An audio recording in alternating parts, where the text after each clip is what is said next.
He actually gets listen to me. I don't have to. He Chrissy. has to. That's your son. No, he has to. I don't you have to to. remember, This once is a choice. once you and him get married, and really, as far as I'm concerned, y'all are married, okay?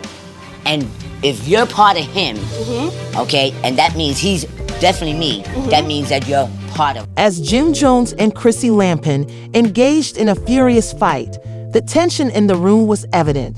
Friends and relatives were standing close, exchanging glances, and unsure of how to step in. You think you can just talk to me like that? Jim, who is known for having a fiery temper, was becoming worse very quickly, and Chrissy was not backing down. Chrissy yelled, her voice quivering with a mixture of shock and indignation that you've overstepped the mark, Jim. Jim became enraged, saying, "You don't get to dictate how I handle things." He growled, his face flushed with emotion, and the room erupted into tense silence as he stepped closer, his eyes narrowing in an unexpectedly shocking move that caused everyone to gasp in shock. Chrissy staggered back, her hand shooting to her cheek in amazement, which gave way to a fierce fury that made her cry, "You've lost your mind." Jim's son, who had been watching from the sidelines, stepped forward. "He had seen enough, Dad. You can't treat her like that." His voice was firm and filled with a mixture of concern and indignation. "Stay out of this," Jim snapped, but his son stood his ground, determination etched on his face no matter how much the atmosphere in the room shifted and tension thickened as everyone processed what had just happened. "I won't. You can't simply slap her and hope everything works out, Dad. You're better than this." Tension in the room increased as the confrontation played out and spectators watched. "You think you know how to govern my life? I'm the one who sets the rules here, so you're making a big mistake," Jim said, his voice frozen in amazement. "This isn't how you manage difficulties. Instead, you're pushing people away." His disappointed son retorted, shaking his head. Chrissy, still in shock from the slap, stepped forward, and her voice became more steady. "You should now pay attention to him." Her tone was resolute, driven by his son's backing, and in a moment of defiance, it sliced through the tension like a dagger. "Jim, this is toxic, and I won't stand for it." Jim's son gestured to the door, saying, "If you think this is okay, then maybe you need to leave. This isn't the man I look up to." The statement had a lot of weight, and Jim's expression darkened. He shouted, his son unflinching, "You think you can kick me out of my own house? If this is how you treat your loved ones, you're not welcome. You need to get your act together." Red, shame, and wrath spill over. The weight of his son's remarks seemed to strike with Jim, and for a little minute, he hesitated. The tension in the room was palpable, and everyone was holding their breath while he struggled with the situation. He spit out a low, strained voice, trapped between comprehension and wrath. "If that's how things are going to be, then I'll leave with that." A wave of relief washed over Chrissy and his kid as Jim raced out the front door, slamming it behind him. "Are you okay?" his son said, concern visible on his face as he turned to face Chrissy, who nodded even though her emotions were still raw. "I just can't believe he crossed paths." That line, it's not just about the slap, it's about everything that came before it. And they both took a long breath as the weight of the situation settled over them. This wasn't just about a physical conflict, it was a wake-up call. His son said, shaking his head, "We need to stand our ground. This isn't just about today, it's about what we let in our lives go ahead." While in the quiet chamber, they realized Jim was spiraling. Their son nodded in agreement, and they realized they needed to confront Jim as a family. If he's willing to change, then maybe there is hope, but if not, we have to protect ourselves. The conversation lingered in the air, a mixture of hope and uncertainty, and they both understood that confronting Jim about. Hours went by, and the sun started to set, filling the room with a warm warmth. "Do you believe he'll return?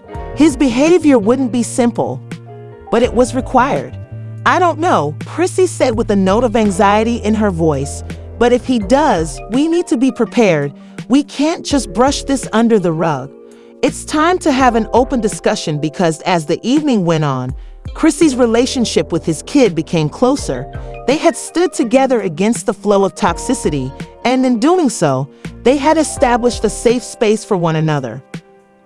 They knew that there would be challenges ahead, but they were united in their resolve to create a healthier environment.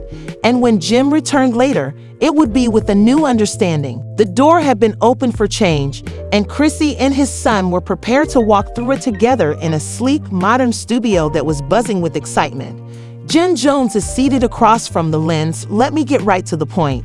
He says, "For years, I thought I had it all figured out. Love, success, and a future with Chrissy. But recently, I discovered something that shattered everything I believed in. My wife, Chrissy Lampin, stole my $7 million. He pauses, letting the gravity of his words sink in. He leans forward, ready to unveil a shocking chapter of his life. You hear me? On camera, as if daring anyone to dispute his truth, $7 million isn't little change. I had to start my career from scratch, working hard every day to establish my reputation, only to discover that the person I trusted the most was working against me, a betrayal I never saw coming." Jim leans back and shakes his head in shock. "It started with some little things like money missing from accounts or some strange transactions, I thought. Mismanagement or some bad investments, but I had to find out what was going on, so I did. What I found was like something out of a movie.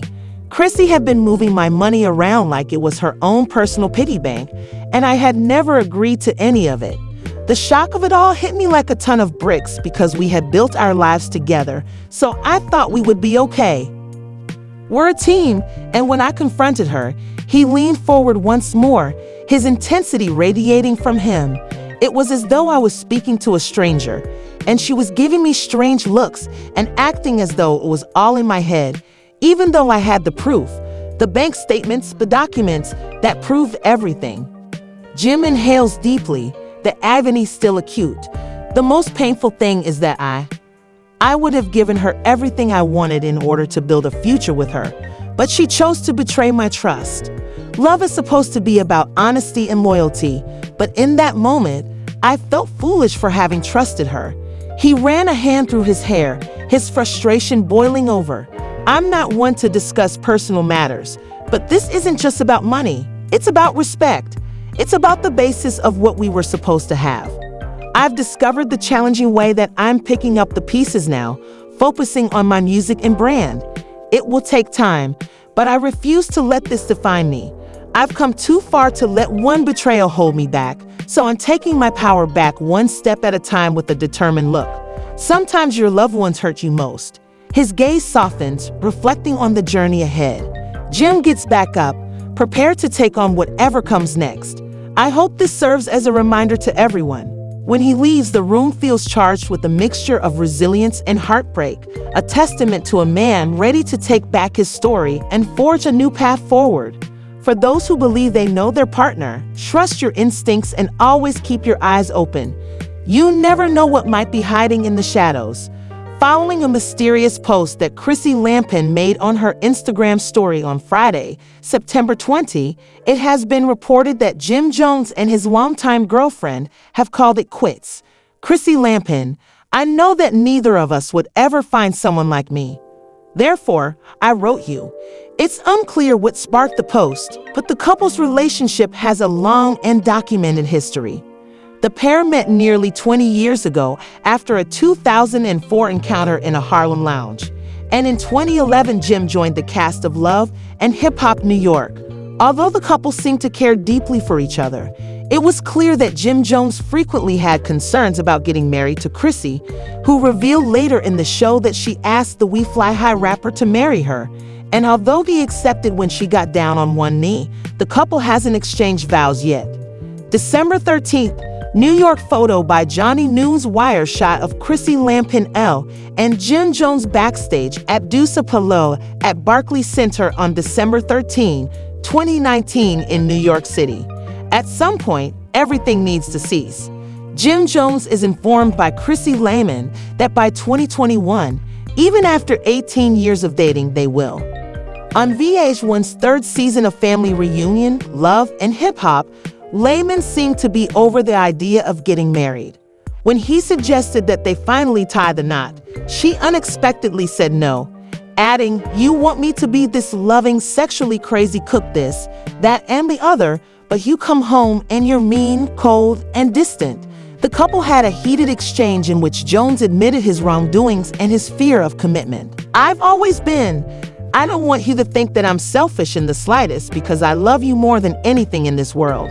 It's been a long road, but in Chrissy's opinion, it has to end eventually." The living room is dimly lit, clothes are strewn all over, and an open laptop is sitting on the coffee table. "Is the man of my family, so all I know how to do is try to support and try to make money." Chrissy, who is clearly distraught, holds her phone while sitting on the couch, her eyes red from sobbing. Tightly staring at it in shock, she scrolls through a sequence of pictures showing Jim laughing and holding hands with another woman. When the front door opens and Jim casually walks in, oblivious to the tension, he freezes upon seeing Chrissy's distraught expression, which displays sadness and rage on her face. Jim walks over, worry spreading across his features. Chrissy tenses up her body and shows him the pictures on her phone. Jim realizes, and his face goes pale. What she's talking about, he evidently finds it difficult to express as he runs a hand through his hair. Chrissy glances away, attempting to absorb her feelings as she shakes her head and tears fall down her cheeks. Jim moves a step closer, trying to explain himself with a look of desperation in his eyes. With a heavy heart, Chrissy crosses her arms to distance herself emotionally. Jim stands back, his face displaying guilt. After a time, Jim nods. Recognizing the gravity of his actions, he quietly exits the room. Chrissy falls onto the couch and begins to cry, the phone falling from her grasp as she stares aimlessly at the clothes strewn all around her, feeling abandoned and deceived. The camera pans back, capturing the devastation in the space as Chrissy tries to find calm amid the chaos.